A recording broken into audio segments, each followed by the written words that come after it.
Hello. Welcome to Tutors of Life podcast, where we research life so you don't have to. Episode 300? 357. This is your host, Shaun Tutor. And this is Sam. And this is a Tutor episode where we try to teach you something new. Crazy.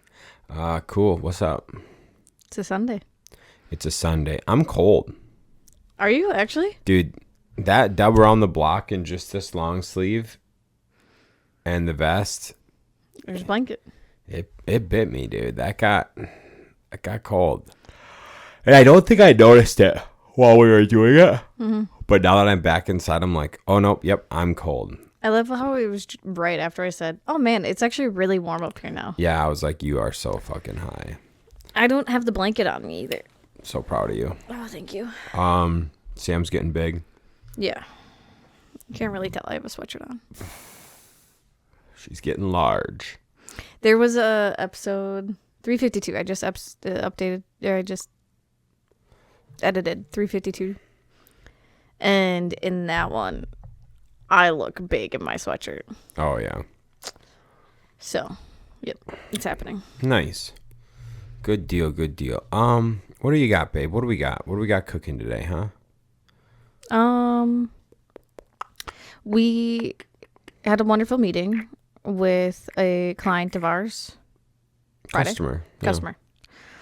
Yeah. And he brought up a point to me while Shaun was in the bathroom that just really made me think. And so honestly, hold on. For once in my life, I went to the bathroom not to go to the restroom, but to wash my hands.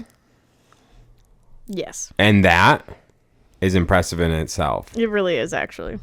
So, did I still go to the bathroom? I was in there, sure, but I was just like, well, I'm here. I might as well do it. Right. You know what I'm saying? But that wasn't the initial reason. It wasn't the reason. I was like, I gotta wash my hands. We're going to eat. But so he brought up this point about how our generation doesn't fully grasp the concept of money. Yeah. And so it just got me like thinking a little bit about it. And so on our walk, I brought it up to Shaun, and I don't know, it's just something interesting to think about. And Mimi's in a playful mood. I'm so happy that, yeah. Okay, keep going. So I think we should start off with like our great-grandparents' age or our grandparents' age, depending on your age. So people that grew up or lived through the Great Depression phase. Yep. You can obviously really tell who those people are because most of them are like hoarders more, or they're like stingy with their money. And it's because to them, they realize money won't always be there. Mm-hmm. You won't always be able to make enough money to help your family survive. So a lot of times, like, they kept whatever they could to use for something else later on. Right. So like Shaun was reading that book by Kristen Hanna, and in there they kept cardboard and would use it for the soles of their shoes later on. Yeah, yeah. So just like things like that. So I think it's important to start there because you have to think once then they started having kids of their own after they lived through that, they were still very stingy with their money. Mm-hmm. And so like they instilled in our parents more of like, you can't always have everything that you want, even though you have the money. I don't know. Is it? Do you? Maybe like your dad, but I think because it would have been my grandparents that kind of got that instilled in them. Yeah. Because both all my grandparents, they were born after the Depression, or at the tail end of it. Yeah, but they were like raised by parents who went through it. Yeah. That's true. Okay. Yeah, so it would have been our grandparents who were raised by them. Yeah. Yeah. But so they were like taught to be like very stingy. Even if you have the money, you don't have to spend it. Yeah, 100%. And so that I think is just very important to point out, because then there's the next generation that, and things started coming out more too. Like there started being a little bit more technology, more frivolous things. Like it wasn't only necessities that you could go buy. Mm-hmm. Like you could start buying like toys and stuff like that. And so then you get to the generation that like wants some of these like extra things, but their parents are like, no, we have the money, but who knows when that money, we might need that money for something else. So no. And they don't like to spend money. Or they were like taught to like not spend money, I would feel. But I don't think they grasped like, or were taught why they shouldn't be spending money. Because that seemed to have gotten lost in the generations. Mm-hmm. Okay. Right? Or are you just waiting to see where I go with this? I'm waiting to see where you go with it. So then our parents grew up in that phase of when they were young, they didn't get a whole lot, but they weren't taught why. And then they had kids, and I feel like they went all out in getting their kids everything and anything. And not just their kids themselves. And themselves, yes. Because then then I'm sure once they were adults, they had adult money, and they wanted to spend their adult money on adult things. Yeah. It's just like the memes you always see. Yeah. Mm-hmm. So then that kind of went on to us. Like,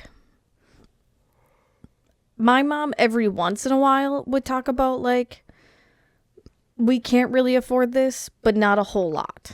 Sure. So it would be like, just an example, I remember in middle school, we, in the wintertime, we had ski trips, or you could go to Noah's Ark, the water park. Mm-hmm. And I remember my mom said I could only do one or the other. We couldn't do both, but I could do one or the other. Mm-hmm. And so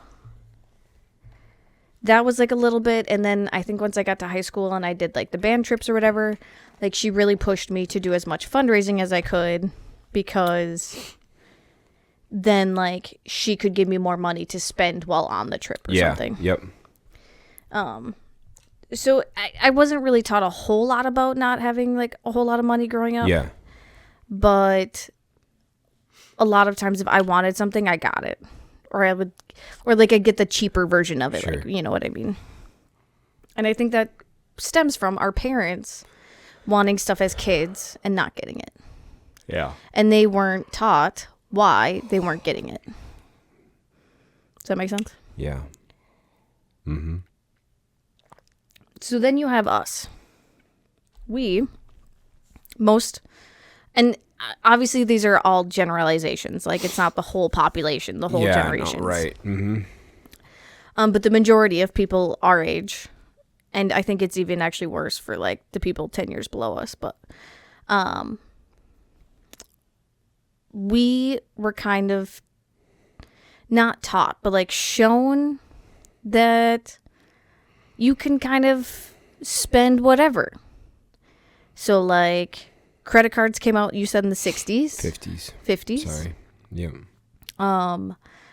But I remember in like high school personal finance, all I learned was how to write a check and balance my checkbook. I wasn't taught taxes. I wasn't taught like what credit was and like how to keep your credit higher or lower, you know, any of that. I wasn't taught that in high school. I had to learn that on my own. Right. And so now we kind of have this generation that thinks they can put everything and anything on a credit card and it's not going to really hurt them in the long run. Right.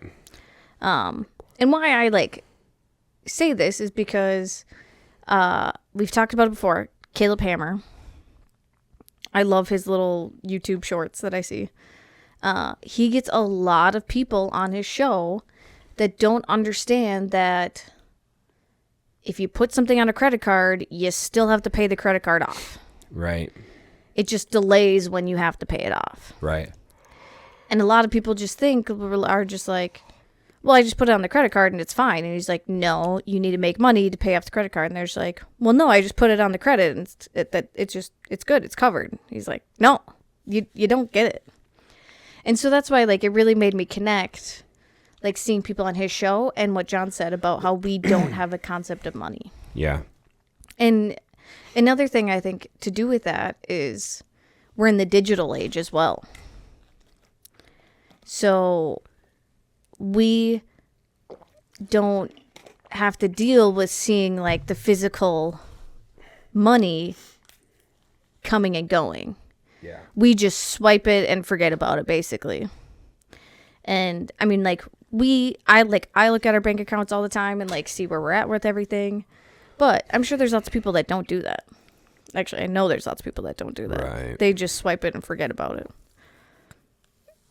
So not having that physical currency either has really affected how we see money and how money gets used. Yeah. Your wheels are really turning, and I don't know what you're thinking about. Mm-hmm. So physical. Okay. What else do you got? I mean, I'm just gonna keep going on. I don't. Okay. So back in all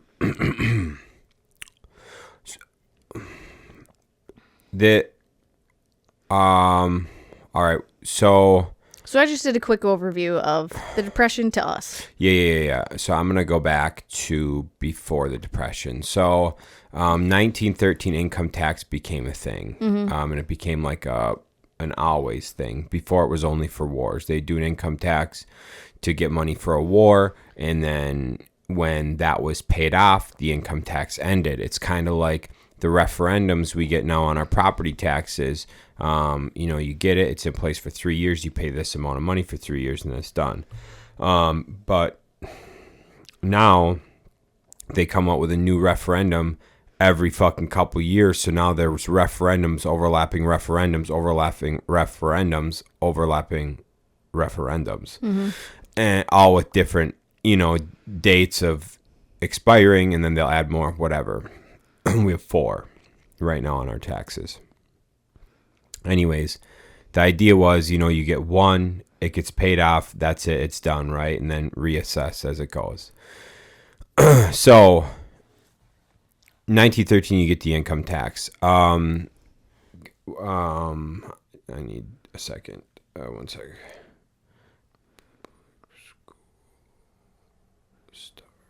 Sorry, I don't even know what to fill in here, guys, because I don't know where Sean's about to go. I'm very curious. Sorry.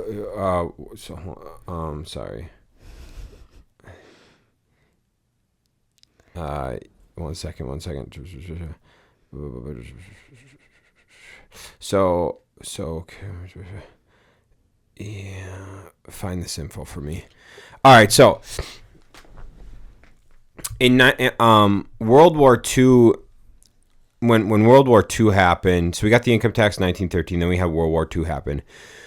And during World War II, the women, they had to take over the men's jobs because so many men were deployed, because there was a draft. So, fighting age men had to go overseas to fight. And so women took their jobs. And part of taking their jobs is they had to put kids in school and stuff.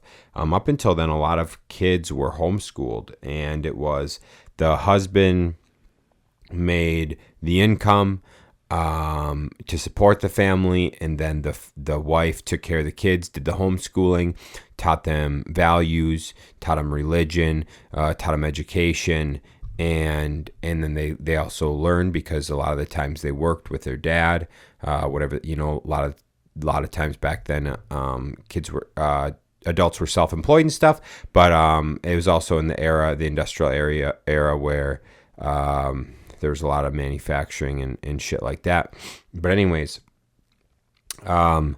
so women, and also during this time is communism is becoming a thing, and you're getting the feminist movement. Women want equal rights, and And that in itself, if you listen to or if you listen or read Outwitting the Devil by Napoleon Hill, he talks about a couple of these things and how they're essentially very long-term communism coups.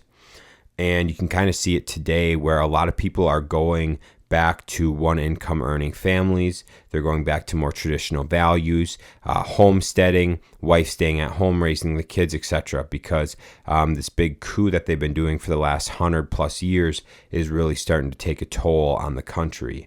That's why Trump won, with the majority populace. And so anyways, what I'm getting at here is 1940. So in the 1940s, during World War II, the women take the men's jobs. Well, the war ends, the men come home. Okay, and the women go, well, we were running the country while you were gone. We aren't just going to go back to the house and take care of the house and raise the kids. We took care of this. We want equal rights. And so they're like, well, what are we going to do then if you have all these jobs that the men used to fill that now the women fill that now women want to keep working? So what are you going to do? And so they invented consumerism in the late 40s. But with consumerism and people coming back from the war and there not being enough jobs, well, they had to invent something called, not invent, but they had to become really big on credit and debt. And so pretty much people moving back, everyone gets a house, essentially, is what the thing of the time was. And so people start building houses and getting loan on their houses, and now they have two income earners, but they have two income earning potentials because now kids are in public school. However, they don't have the job. So what do? Well, you have to create jobs. So how are we going to create jobs? We're going to create jobs through consumerism. Okay, so what are we talking about? Now we're getting the stores, and we're getting, different products to buy, to consume. Your JCPenney's, your Marshalls, your Sears, shit like that, right? And so you start getting these things, and that's where you're getting a lot more jobs in the workforce. And so now you've got two income earners, and the kids are now out of the house being raised, and I'll hit on why that's important. The kids are being raised by the school instead of the parents, right? Mm-hmm. And so this is really predominantly happening in the 40s and 50s. And so, did you find when public school started? They've been around for a while, but federal funding for public schools started in 1917, I think, which is very interesting coincidence. But with income tax in 1913, or what do you mean? Yeah, World War. Or okay. But yeah, I couldn't really find what you were trying. I didn't know. Okay. So now we have this, right? And why is this a problem? So this is a problem because before you would learn things from your parents. You'd learn things from your mom. This is why religion was so big back in the day. Because you're at home with your family values, with your mother being raised, and then your father helping out and essentially teaching you the meaning of supporting a household, right? Well, part of your curriculum's going to be real life skills. It's going to be laundry. It's going to be chores, dishes, if you got some farm animals, whatever. It's going to be how to buy things, how to sell things, managing your money, managing your finances, setting money aside for things you want to buy down the road and shit like that, right? That's all part of what you're doing. That's all part of the things your kids are being taught because it's in the home. Well, now we take those kids out of the house and we put them in public school. Mom and dad are out earning. Well, when they come home, they feel or they believe that the school is teaching the kids what the kids need to know. And so they don't think, and they're tired, full day. They come home and they're just worried about making dinner, making sure the house is tidied up, chores are done, whatever, so they can go to bed. So they're not spending that extra time teaching the kids as many real life skills, and especially the real life skills of managing finances. As Sam mentioned, we had a personal finance class in school where we learned how to balance a checkbook. That is the only sort of finance anything in school I had was personal finance, like sophomore or junior year. That was it. One class. And everything else I learned, I just have always been intrigued by money, intrigued by finances. So I would just read. I'd listen to Dave Ramsey. I would Google shit. I was meeting with financial planners in high school, just to learn more about finances. And so, but so that all, because I took a personal interest in it, I was able to learn and grasp a lot of things that my peers and honestly, most of my parents' generation didn't even know. And so the issue really stems back to World War II era is where like this really became a big issue. And so now we get what we have today. And so credit cards became a thing in the 50s because if you have consumerism, you have to have a way to pay for the consumerism, right? The real credit cards, so that was a Diners Club credit card, which was for more prestigious people. But the real credit cards came about in like 59, I think. And so these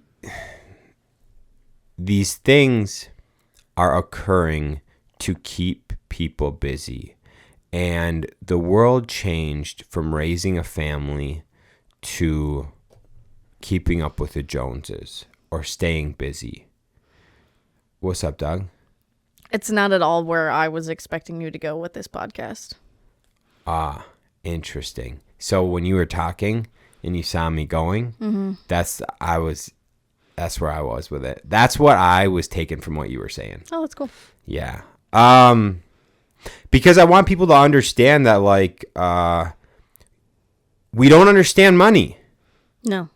And so where did it come from? So you can understand what happened. Read Outwitting the Devil. This has been a massive coup. This is all intentional because your biggest billionaires, you guys got to understand this. You don't understand this because you don't understand it. Rich people want to get richer. Powerful people want to be more powerful. They are very strategic people. And if you guys have ever watched Peaky Blinders, this is what I'm talking about. Like how Cillian Murphy, Thomas Shelby, how he operates in Peaky Blinders is like, think of that type of strategic thinking, but at a 10x level. And that's what you get with the major billionaires in the world. And that's what you got with people, honestly, back when that movie was based, at that time frame that movie was based in, right after World War I. You get people who sit around in a mastermind, all the wealthiest people, the motherfuckers, Chase, Morgan, the Rockefellers, Ford, Bezos. Well, I'm talking back in the day, all the people back in that day. And so you get the who's the big inventor? Whatever, Thomas Edison. Anyways, you get all those people in a room to go, okay, guys, how do we make more money? How do we gain more power? How do we have more control? Right? Well, we need people to consume. Okay, so if we need people to consume, well, how do we get more money?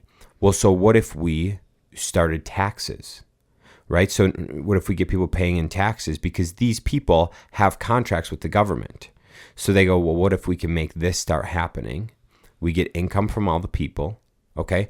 Well, then how can we get more income? Well, we need more people working. Well, how do we get more people working? Well, if we start a war and make the women take over the men's job, make them become feminists and start a feminist movement, then, dude, don't look at me like that. Why are you looking at me like that? Keep going. All right, anyways, I think we're getting off track of the money thing. Yeah, you are. All right, here's the deal. We've been conned, dude. Yeah, okay. This is what short and sweeter of this. They wanted to control more people because then they could dumb them down. So, fine. Yeah. So that is why they made taxes a thing and consumerism. Consumerism. So then people want to spend more money, so they need to make more money. Yep. So that they can't be there to watch their kids. Yep. And then their kids are indoctrinated with the same style of living so that this keeps going and going and going and going. And they purposely don't teach you personal finance in school. Yep. So then you keep being a consumer. Mm-hmm. Mm-hmm. And now it's gotten even worse because everything's digital. Everything's bought online. Everything is... You don't have a physical exchange of an item with money anymore. Right. So when you don't physically have that exchange, you're not realizing like what you're losing or like what it's taking you. There are some people, we've discussed it on here, and I've heard very, very few people talk about this. If you really want to start grasping the concept of money, start thinking of things of, okay, if I want to buy this, I had to work an hour for it. And then it really makes you think like, oh, do I really want to trade 4 hours of work for this pair of jeans? Right. Not really. Right. Because then you're starting to put the concept of like time with money. Right. Like, so what did you put in to get that item back? Because you got to think, like, back in the way past when they didn't have any money, they just traded goods. Correct. And so you have to think about trading your time for the item, not just, oh, I'm just going to swipe my card, deal with it later. Yeah, I think that helps. And honestly, at this point, there's education anywhere you look. If you go on your phone, dude, you can find education anywhere on how to properly manage your finances. But yeah, I guess another like interesting point about this podcast, like why we decided to bring this podcast up, is just because it's such an interesting topic once you start thinking about it. Like, as you saw, Shaun just like his wheels started turning about other things of why we don't have a grasp of money and whatever. But we can start doing things now to teach our kids to have a better grasp of money than what we did. So, I mean, like, one thing I've seen posts on Instagram for this is people will give their kids or pay their kids money for doing chores. But then, so they'll hand them a 10 and they'd be like, well, you owe me $1 for taxes, you owe me $1 for rent, and you owe me $1 for food. So I'll take those and here's your $7. So then you're already teaching them what taxes are, that they have to pay for food and they have to pay for rent. And so you can already like instill those things in them. Some of the videos are funny because the kids are just pissed, dude. Yeah, they're just like, I hate taxes. Yeah, dude. You want to fucking make a capitalist, dude? Yeah. That's how you do it. Yeah. You teach a kid. But I think that's very like, it's very good to do. And then PBD says he doesn't pay his kids to do chores because those are things that you have to do all the time no matter what. He pays his kids based off of books. Yeah. Of them reading books. So that was like something else that I've seen is like, oh, if your kid goes above and beyond, like you can pay them extra for that to like teach them like, oh, you didn't just do the bare minimum, so you're not going to only get the bare minimum. Like you went above and beyond, I'll pay you for that. I know most jobs don't do that, but it's a good thing to put into your kids. Right. So yeah, I mean, hopefully, I think our generation is going to be very like 50-50 with how we teach our kids. I think we're going to have the dumb population that is just like swipe it and forget it. But then we are having a big part of our population like kind of waking up to a lot of the things going on, and will probably teach their kids more of that stuff. Yeah. And actually, I've seen a lot more of it in like the past 10 years, because people will like post stuff about like, hey, like don't stop giving your kids gifts from Santa, but stop making them expensive gifts from Santa. Okay, that's interesting. Because then they go to school and then they're like, oh, Santa bought me an Xbox. Well, then you have the families that can't afford that. So mommy and daddy got you the Xbox. Santa got you the fucking Nutcracker. Right. Because then it just makes it a little bit more, not fair, but like the kids that come from poorer families then aren't just like, well, Santa doesn't like me because I didn't get an Xbox. Mm-hmm. Right? Like, it makes them feel bad. And instead, like, damn, you, like, and also your kids should know that, like, mom and dad bought you this Xbox, not the fairy tale. Right. Huh. Yeah, that makes sense. Mm-hmm. Have you ever seen that or no? That makes so much sense, though. Yeah, I've seen quite a few posts in the past, like, 10 years about it. Which I think is like very neat because you should instill your kids that like mom and dad had to work hard to get this expensive item for you. Mm-hmm. And yeah, not some imaginary figure that just made it pop up out of nowhere. Right. Damn. That's interesting. That makes sense. Yeah. And our coworker Brooke, like she also makes sure to tell her kids like, we can afford this, but like we're gonna do everything extra to make it easier. Yeah. Because like her daughter Kaylee is gonna go to on a trip to Europe, and so there's all these fundraising opportunities, and like Brooke is just like, you're gonna do as much of the fundraising as you possibly can. Yeah. And I think she's like she might be taking money out of her paychecks too, out of Kaylee's paychecks to pay for it. Right. I don't remember. But even, all right, so I'm following that. I like it. But even then, dude, I know I was different, but there's no reason that kids can't be taught this. I would get paid starting when I like got my first job. When I would get paid, I would put a portion of it in my savings every paycheck, no matter what. Mm-hmm. I had it set up. I think we started out getting checks, but then it went to direct deposit, and I got it set up where 20% of my check, maybe it was more than that, might have been 30%. 30% of my check went to my savings account. Mm-hmm. 70% went to my checking account, and I set that up when I was 16. Yeah, I didn't get a bank account until I was 18. That's ridiculous. I had a bank account when I was 12.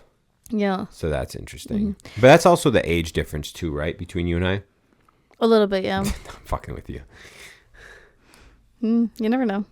I mean, I technically had one, but it was with my sister, not my parents. Sure. So it was all goofy because in order to like put money in or take money out, I had to be with my sister, not my parents. Seems really stupid. Yeah, it was not the greatest thing. Yep. So then I didn't get my own bank account until after I graduated high school. Mm-hmm. Interesting. Mm-hmm. Huh. My parents also believed in doing as much as I could in high school. So I didn't get a job in high school, but the trade-off was like I had to be in like multiple sports, I had to be in multiple clubs, stuff like that. So they didn't want like me to not be involved in school because I had to work. Yeah. Does that make sense? Oh, no, I get it. Yeah. So there was no point for me to have a bank account when I wasn't making money. That's true. Okay. Yeah, dude, I don't know. Money. It's just people don't, and people don't even talk about it, which is stupid. People don't talk about money with each other.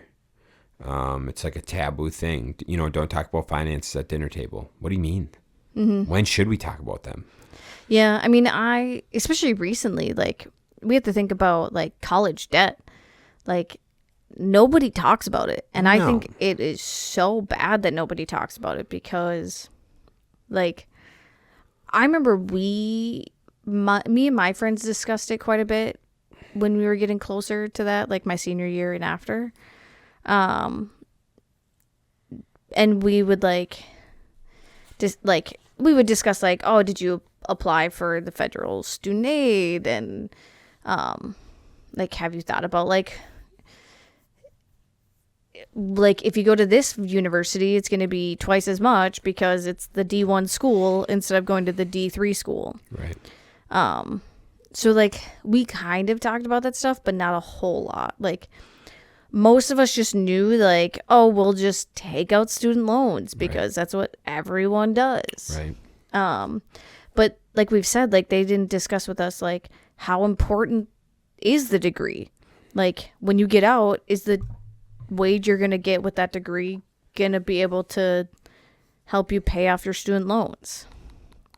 I learned very quickly that I didn't want to be in a whole lot of debt. So I think 12 credits was full-time status.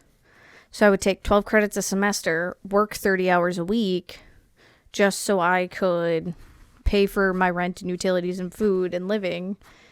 And have to take, like, I think I only took out like $1,000 or $2,000 a year or a semester in student loans.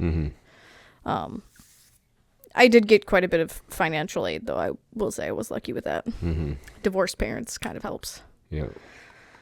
But yeah, I mean, I was very obsessed with money in college. I was very strategic with it. I mean, yeah. We were both very happy when we met each other, and we were both very strict with our money. Yeah, money's cool. But I mean, we have friends that we've talked about now. Like, as soon as we could pay off my student loans, we did. Yeah. Just because we wanted to be done, over with. We didn't want to have that debt.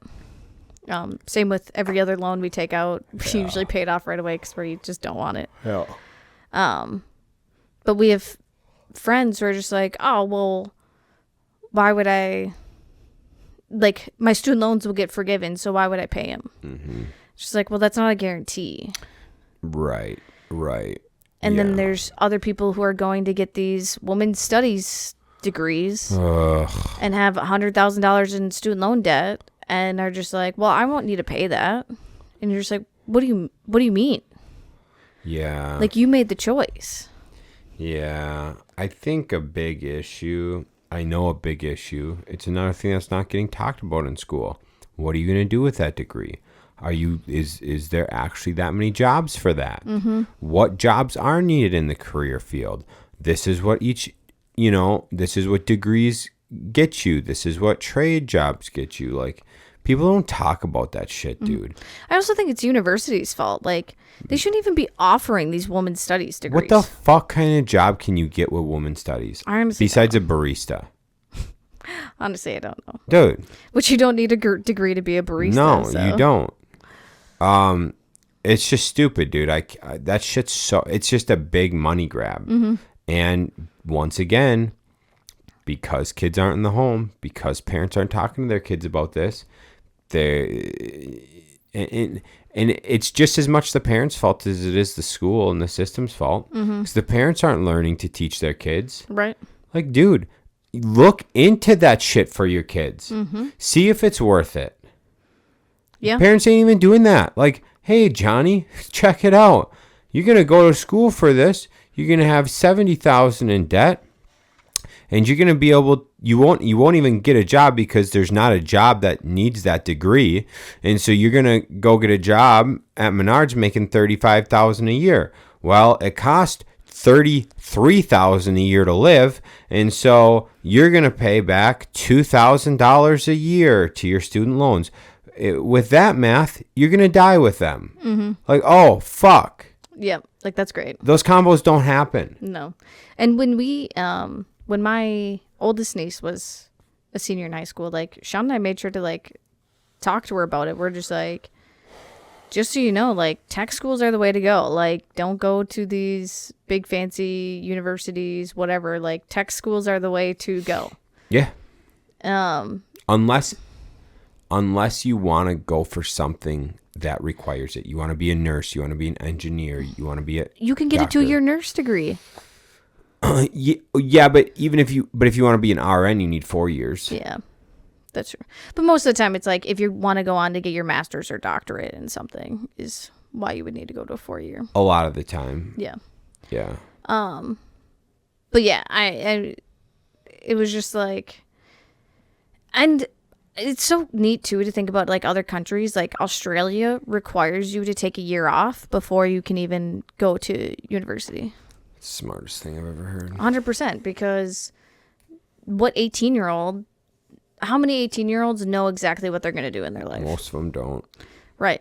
I'm not using my degree, so I obviously did not know. I didn't know. I changed my degree a bunch of times. Yeah, exactly. So, dude, in what we could have benefited from by taking a year or two and just going and working, you know, stacking some cash and going, oh shit, this is kind of cool. And then looking and going, okay, is it worth going back to school? Because if I'm making $40,000 a year doing this, is it worth going back to school? Let me see here. If I get this degree, I'll be making 50. If I get this one, I'll be making 35. If I get this one, I'll be making 80. Oh, if I get this degree, I'll be making, that's double what I make now. That might be worth it. yeah. One thing, dude, a fucking psychiatrist, when we got into the assisted living world, people were like, oh, we need psychiatrists. And I'm like, oh, and they're like, oh yeah, because I like looked into doing it. yeah, it started, and at this time, this was like 2019, starting for psychiatrists in the area was like $230,000. And I'm like, hold up. You're telling me you got regular people going to school to be like a chiropractor or like a medical doctor, and you could go for maybe, I don't even know if it's more schooling. It might be the same amount of schooling, maybe a year or two more. I'm wondering if you have to get like your master's, like if you could just go, you get your bachelor's and then your doctorate. No, that's psychologist, not a psychiatrist. Wait, what'd you ask? What'd you ask me? Like if you could just get your bachelor's and then your doctorate, so do 8 years. Yeah. I think so. Yep. Yeah. So yeah, I think you can just do 8 years, which, to make 230 starting out, what the fuck? What? Yeah. Bro, I'm like, why did no one tell me this? Bro, if you told me when I was 18, hey, if you become a psychiatrist, you be out of school by the time you're 26, and you can make $230,000 a year starting, I'd be like, what? You say what now? And like, yeah, you just have to fucking dedicate yourself to really learn this shit. You mean, what the fuck? Bro. Yeah, because we looked into it, because I only needed like 4 or 5 different classes, I think, To go and to then be able to go on to doctorate school. yeah, to apply. Yeah. Yeah, dude, I was like, well, and hey, they're at a need. So if you go do this, you're like guaranteed the job because you're the only one applying. Dude, anyways. We haven't looked into it in like 5 years. I don't know if that's the case. This was back in 2019. So anyhow, that's money for you. That's all I got for today. Yeah. We kind of went on a roller coaster there. A little bit. The history of why we might not be able to grasp the concept of money. Yeah. Shaun spewed out some lovely World War II facts of consumerism. That's what I'm here for. And then kind of brought it all back of why our generation is kind of effed right now and how we just keep getting in debt and we're not. Some people are dumb and don't realize that they have to actually pay that debt off. But here's the deal. We have all of the information at our fingertips in a matter of hours. If you spent, say, what's a normal work week? 40 hours. Let's say you spent 20 hours, a real 20 hours researching finances. The amount you would speed up from 20 hours than if you spent 100 hours. It's true. Dude, you don't understand that return. Your return you can make by understanding money is better than just going to work and make, you can go to work and make money for 10 years. That is not as important as spending 100 hours learning how to manage that money. Yep. Because, dude, I know so many fucking people who are like, just earn more. Yes, got it, Roger. But I know motherfuckers earning in the six figures that have negative money at the end of the year because they do not know how to manage it. So it's not about just make more money, because if you can't save a fucking dollar at making 40 a year, you sure as hell ain't saving a dollar making 200 a year. You're just going to spend it because you do not understand the concept of saving. There was something else I wanted to add on to that quick, but it's the same thing with giving.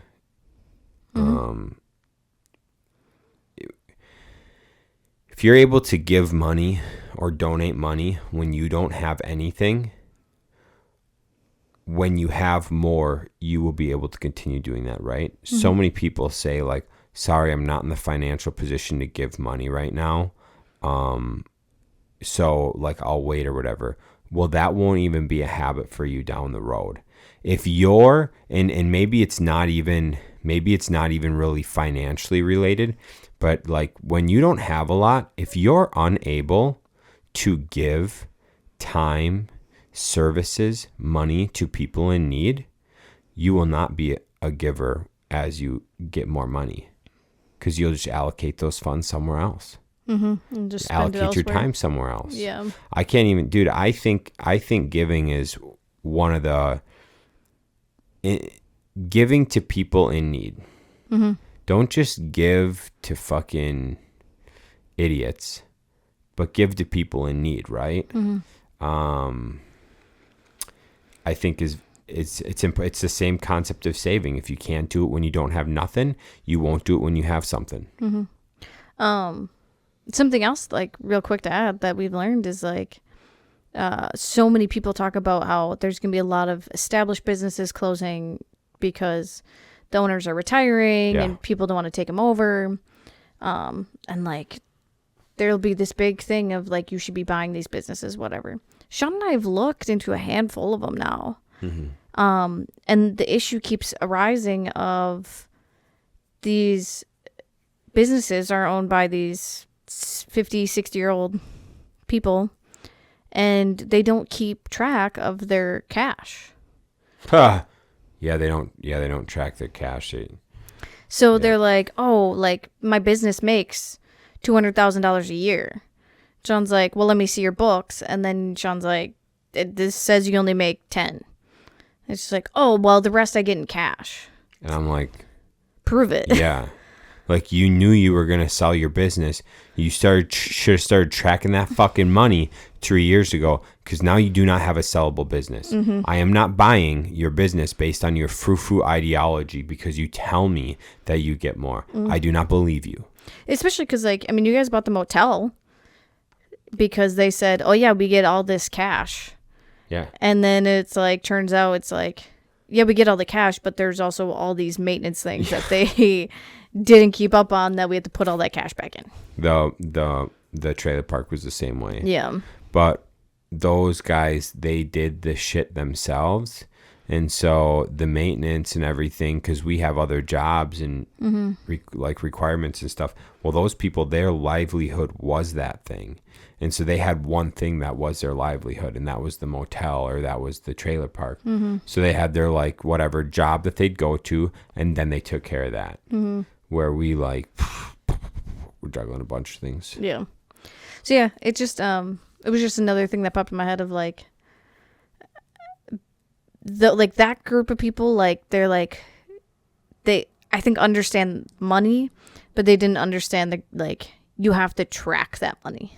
Right. Yeah. So yeah, I think that's all I got. Dope.